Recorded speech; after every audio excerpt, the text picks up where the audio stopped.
Ikaw, Ginoong Dison, ay magpapanukala nitong mga master plan na ito. Pwede bang masterin nyo muna Yun. ang paglilikas sa mga taong nakatira sa estero? Baka na naman po PR performance lang ito na para bagang may iniisip kayo, may ginagawa kayo. Sa totoo lang, paasa na naman po ito Aasa na naman kami. Tandaan natin, kapag nagsisikat ang araw, wala ho tayong baha, makakalimutan na naman po natin itong pagnanakaw nila na to, itong issue ho ng flood control scandal na to. Na ito ho na naman sila, kung ano-ano sinasabi, kung ano-ano mga pinagbababanggit na ginagawa daw po nila. Pero sa totoo lang, yung pangunahing problema dito, ni minsan din namin nakita na inayos nyo. Kailan pa kayo nakakita ng ginawang relokasyon?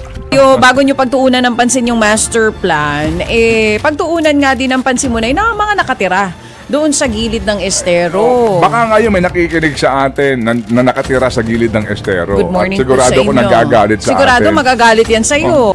Pero ito yung problema Ito talaga ang sinasabing Hindi ka problema. makakapag-widening, hindi ka makakapag-dredging dahil sa dami ho ng mga struktura dyan. Kailan pa ho tayo nakabalita na nagkaroon ng relokasyon? Wala pa. Sec Vince, kung mamarapatin po ninyo, baka pwede ho kayong makapanayam. Assuming nga po, sige, na meron kayong localized master plan. Assuming lang, tanong, yung local na binabanggit mo, makakasiguro ka ba naman na susunod yan sa kanyang master plan? Aga-aga, birahe! Birahe! Ito magandang halimbawa dito kung paano po tayo dinidribble dito ito ngayon. Kasi nga nagpapabaha, di ba? So focus natin ngayon na naman, flood control projects, kesyo ganire, kesyo ganoon, master plan, ang dami na namang ipinapangako. Hindi ba? Balikan ko lang ito, girl. Bago itong ating importanteng panayam. Aaron, andyan ka bang gamamay alas 9? Makinig ka, ha? Oo, totok na totok yan. Baka pumasok pa dito sa loob. Ganito. Oh. Ito halimbawa, master plan, kahapon po nabanggit natin yan. I'd like to invite you, meron nung kaming mga ginawang Think About It episode. Natandalo ko na ako sa dami ng aking mga hawak. Meron yata dito. Meron yata si Seth yung mga ginawa mong Think About It episode. Marami po ito na episode para ho dito sa mga flood control projects na ito, tsaka yung mga master plan.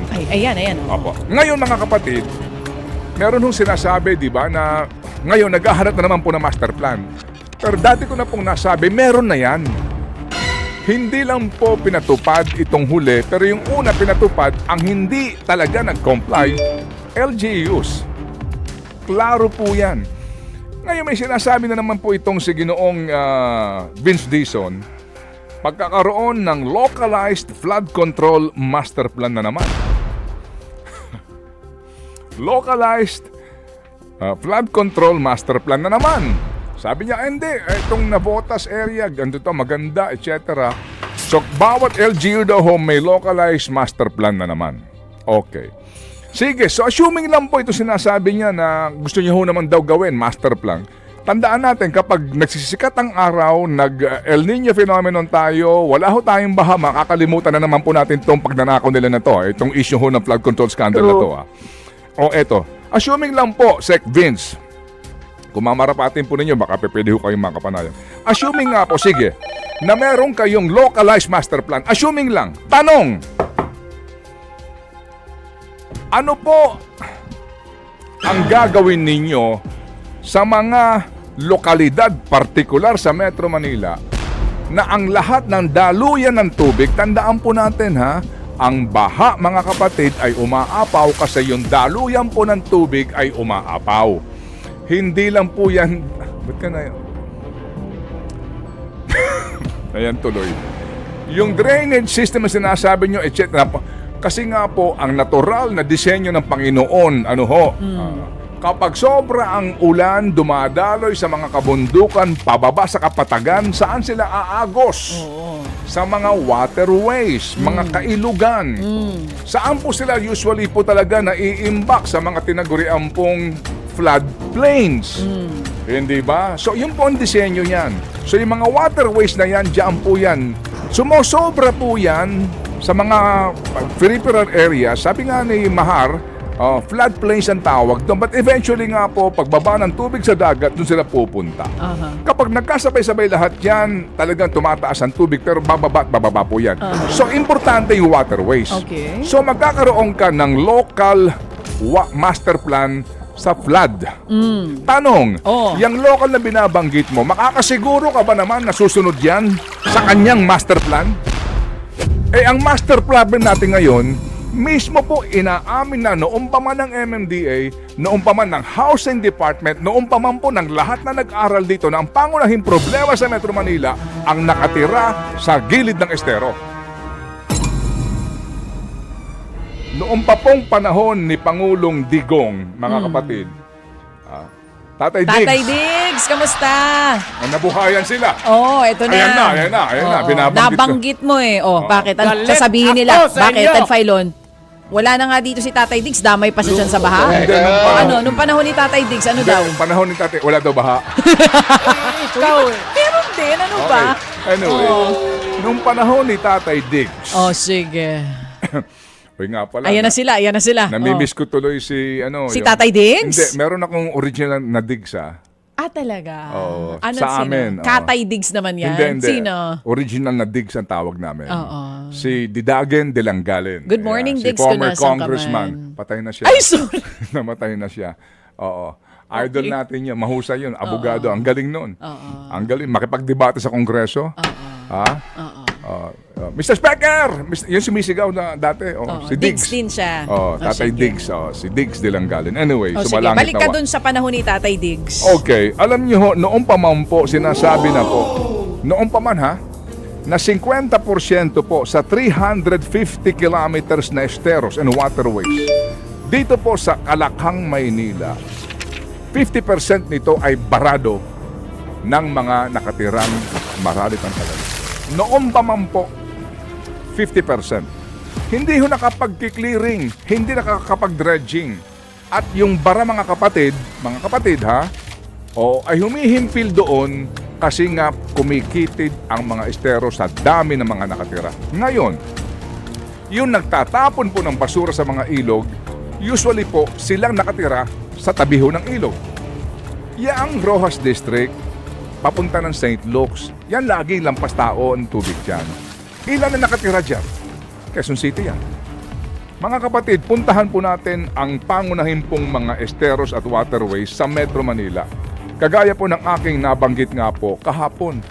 So kung ikaw, Ginoong Dison, ay magpapanukala nitong mga master plan na ito, pwede bang masterin nyo muna ang paglilikas sa mga taong nakatira sa estero? Baka na naman po performance lang ito na para bagang may iniisip kayo, may ginagawa kayo. Sa totoo lang, paasa na naman po ito Aasa na naman kami sa master plan na ito. Ang unang-unang problema talaga sa Metro Manila ay yung baradong daluyan ng tubig na noon pa man po hindi inaayos ng mga LGUs. Kahit na po ang lalaki ng pera nila na nanggagaling po sa local allotment, galing po sa ating pambansang buwis, maliban dito po sa kanila pong tax collection locally. Uulitin ko, 8 priority waterways sa Metro Manila. Tulyahan River, susugin mo ito, suyurin mo ito. Quezon City, Caloocan, Valenzuela, Malabon. San Juan River, ito umapaw ito. Quezon City, San Juan, Mandaluyong. Manggahan Floodway, ito Pasig. Ang haba nito, Maricaban Creek, Pasay, Makati, Taguig, Estero de Maypajo, Manila, Caloocan at Navotas, Estero, Tripadigalina, Pasig, Makati, Pasig River, Pasig, Makati, Mandaluyong at Manila, at Estero de Sunog, Apog. Ito ho yung merong controversial na flood control pump project na inabandona ng kontratista. Ito po sa Manila. Ito po yung sinasabi ho natin, na ito ho na naman sila, kung ano-ano sinasabi, kung ano-ano mga pinagbababanggit na ginagawa daw po nila, pero sa totoo lang, yung pangunahing problema dito, ni minsan din namin nakita na inayos nyo. Kailan pa kayo nakakita ng ginawang relokasyon? Kailan pa ho tayo nakabalita na nagkaroon ng relokasyon? Wala pa. Kailan pa? Noong pong panahon ni Fidel Ramos, nagkaroon na po yan ng mga tangka ng relocation. ng relokasyon. Oh, ba't kasi, oo. kasi unang-una, danger Tangka lang. zone eh. Hindi ka Oo. pa pwede tumira. Bawal talaga dapat. Oo, delikado sa kanila. Tangka lang? Hindi natuloy? Nagkaroon. Oo. Pero ang laging katwiran ay bumabalik eh. Okay. Kaya nga tayo nagkaroon ng Lina Law. Linal law? Oo. Ano naman yan? Yung habang kwentuhan natin. Sorry, no sinabi may bumabalik, wala nagbabantay Kasi para doon siguruhin sa- walang babalik? Oo. Oo. Doon sa Lina Law actually pinagbabawalan din Lina law. pinagbabawalan din naman mga kapatid yung pong ikaw squatter, Oo. nagtayo ka ng bahay, Kung saan man. nag-squat ka, tapos pinauupahan mo. Oo. Alam mo yun, Oo. meron ka ng paupahan. Hindi ka na squatter, professional squatter ka na. Pero kung pupuntahan natin po itong mga nakatira, ano po, ang sinasabi pong mga totoong hindi natin maitatanggi, sa kahirapan talaga, wala matitirhan, doon sila tumira sa gilid ng ilog. Yun ho, naiintindihan natin yung kahirapan doon. Saan naman pupunta yung pobre? Sa ilalim ng tulay. Puntahan po ninyo, di ba nandun sila? Marami yan. Kasi nga sa kahirapan eh.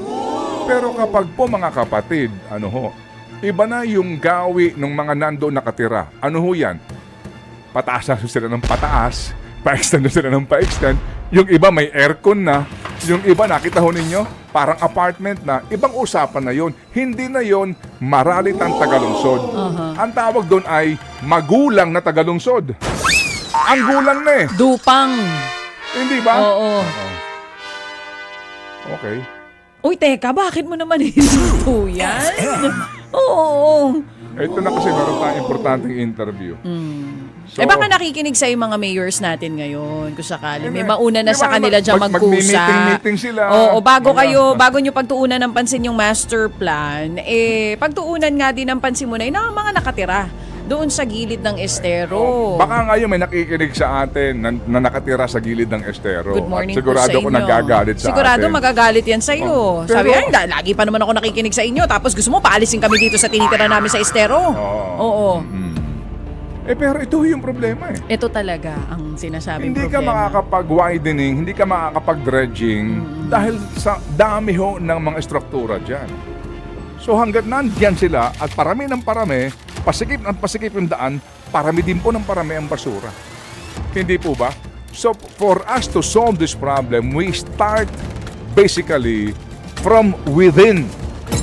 Ito ho mismo. Sinasabi nyo, kailangan ng sakripisyo ng taong bayan, hindi po LGU pa rin. Sa garbage collection, LGU pa rin. As a matter of fact, yan pong local government support fund na yan, kasama din dyan ang pagpopondo para po sa garbage. Pati sa basura. Pati sa basura. Oo. Ay nako, talaga naman. Di O na bale. sige, mamaya. Babalikan natin yung estero at basura na yan.